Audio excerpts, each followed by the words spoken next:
Hello everyone, কেমন আছো? আশা করছি তোমরা খুব খুব খুব খুব ভালো আছো। আমি বেশ ভালো আছি। আর গুড মর্নিং। আর এখানে সকালবেলা ছেলেকে ঘুম পাড়ি, তারপর যাবো হচ্ছে রান্না করতে। রোজের একই কাজ, রোজের একই।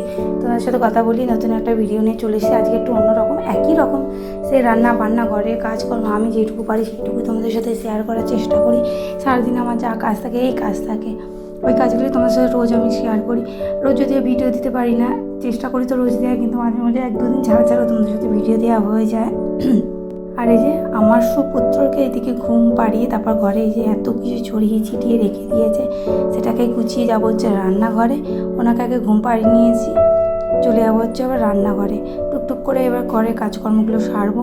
ওকে আগে খাইয়ে দায়ে, সবার প্রথম কাজ হচ্ছে ওকে খাইয়ে দায়ে ঘুম পাড়ানো। ও যদি না ঘুমায় আমার কোনো কাজ হবে না, সব কাজ উলুটি পালুটি হয়ে যাবে। এদিককার কাজ ওদিক, ওদিককার কাজ ওদিক। আর সারাটাক্ষণ আমার সাথে রান্নাঘরে দাঁড়িয়ে থাকবে, আমার কোলে কোলে কোলে করে রান্না করবে। আমি রান্না করবো, আমার কোলে কোলে বসে থাকবে সারাটাক্ষণ। 5 মিনিট ঘরে বসলে 10 মিনিট আমার কাছে থাকবে, এই করে বেড়াবে সারাটা দিন আমার কাছে। আর এই দুপুরটা এখন ঘুমালে আবার সে ঘুমাবে 4:30 5টা, আর সারাটা দুপুর ওনার সাথে আমাকে জেগে জেগে বসে থাকতে হয়। কিন্তু তার মধ্যেও একটা আলাদা মজা আছে।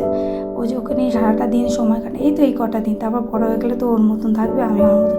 2 দিন পর ছেলে যখন বড় হবে, স্কুল পড়া সব আরম্ভ হয়ে যাবে, সেই সব রুটিন মাফিক সব কাজ হবে। ওর মতো আমি আমার মতো সারাদিন তো কাজ ওকে নিয়ে চলবে। স্কুল যাওয়া, তখন তো আর এই আনন্দটা আর পাবো না, ওকে কোলে কোলে নিয়ে ঘুম পাড়ানো, আদর করে, এই মুহূর্তগুলো চলে যাবে। সময় চলে যাচ্ছে দিনে দিন। মানুষকে আমরা পিছিয়ে থাকলে সময় সময় মতো ঠিক এগিয়েই যাচ্ছে। আর এখানে দেখো আমার দাদু আম দিয়ে গিয়েছিলো, ওই আমটাকে গুছিয়ে গেছে ফ্রিজ। ওই এই একটা মানুষ যে মানুষের জন্য এত বেশি করে, যে নাতি নাতনি বলো, ছেলে মেয়ে বলো, প্রচুর। আজও তো বাপের বাড়ি আর আমার বাড়ি কাছাকাছি, আমার দাদুর জন্য নয় মাছ, নয় আমার যখনই আসে আমার ছেলের জন্য একটু মিষ্টি, ওকে মিষ্টিটা খাওয়াই না, তবু আমার দাদু দিলে না আমি সেটাকে খাওয়াই, কারণ মানুষটা ভালোবেসে নিয়ে এসছে তো, ওই কারণে মিষ্টি আমার ছেলের জন্য নিয়ে আসবেই আসবে। কিছু না কিছু, এই যে নতুন আনারস বলছি, সরি, মুজ দিয়ে গেছে, আম দিয়ে গেল, নতুন ফল যা উঠবে আমার দাদু আগে আমাকে দিয়ে যাবেই। আর যা গরম পড়েছে আর থাকা যাচ্ছে না গো, প্রচুর গরম পড়েছে। আর এই দেখো আমি যেহেতু একটু আম খেতে ভালোবাসি, দেখো আম কেটে খেতেও বসে গেছি আমগুলো। আর যেটা বোঝে, এত গরমে থাকা যাচ্ছে না, সারাটা রাত কালকে শুতে পারিনি, এত কষ্ট হচ্ছে গরমে গো। ইচ্ছা আছে পরে বসে ঘর হলে আমার একটা এসি নেবই নেব।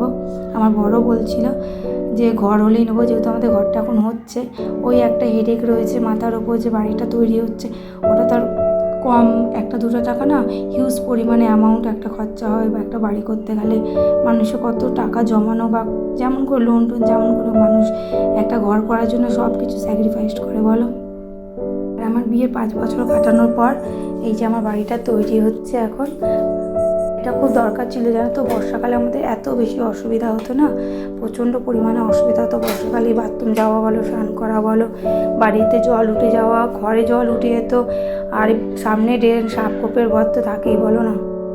এই যে এতদিন কাটিয়েছি এই বৃষ্টি, আমি যখন আমপান হলো আমার ঘর, তো তখন আমি কাজে যেতাম, ঘর ড্রেনের জল পুরো, খাটের তলা পুরো কাদা কাদা, যে ড্রেনে যে পাক মাটি, সেই মাটিতে আমার ঘর পুরো ভরে গেছিলো। এত বৃষ্টি হলে আমার ঘরে জল জমে যায়, মাঝে মধ্যে খুব কান্না পেতো গো। কিন্তু তাও আমি সব কিছু মানিয়ে নিয়েই থাকতাম। কী করবো, নিজের ঘর, আমি কী ভাবতাম হলো, কুড়ে ঘর হলেও আমার, যেমনই ঘর সুখ আছে কুড়ে, আমি অট্টালিকা হলেই যে আমার সুখে পড়ে যাবে এরকম না, টালির ঘর হোক, কিন্তু আমি সেই ঘরে সুখী ছিলাম, ভালো ছিলাম, আমার সুন্দর সময় কেটেছে, সুন্দর দিনগুলো কেটেছে। কিন্তু আমার ঘরে কেউ ঢুকে বলতো না, মানে টালি ঘর বলে দেখতে, আমার ঘর সবসময় পরিপাটি সুন্দর সাজানো গোছানো থাকতো, খুব সুন্দর। আমার ঘরটা আমার কাছে একদম রাজপাশে জান্নাত ছিল, মানে সব সুখ আমার ওইখানেই ছিল। চলো বক বক করতে করতে দেখো আমার কাজ বাজ হয়ে গেল, রান্নাবান্না সব হয়ে গেছে। এবার চলে যাবো হচ্ছে স্নান করতে, স্নান করে উঠলেই বাস কাজ শেষ। চলো ভিডিওটা এখানে শেষ করলাম, সবাই ভালো থেকো, সুস্থ থাকো, টাটা। নতুন কোনো ব্লগে আবার ফিরে আসবো, বাই বাই।